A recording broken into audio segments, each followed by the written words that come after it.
আনেন দেখেন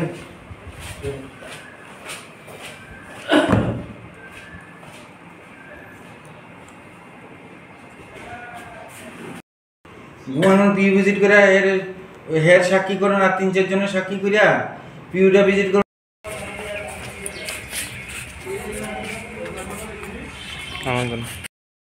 কিন্তু আমাদের রেকর্ডে এখন অবধি ওর এগেইনস্টে কোনো মামলা আমরা পাইনি, তথাপি আমরা আরও খোঁজখবর নিয়ে দেখছি আগে কোনো মামলা আছে। তদন্ত এমনি কি বেরিয়ে আসবে, কী কারণে এগুলো রাখছে বা এখন অবধি তো কিছু বোঝা যাচ্ছে না। তো আমরা রিমান্ডের জন্য লিখবো, তাকে রিমান্ডে আনার পর বা ইন্টারোগেশন করার পর বোঝা যাবে যে অ্যাকচুয়ালি তার মোটিভ কিছু।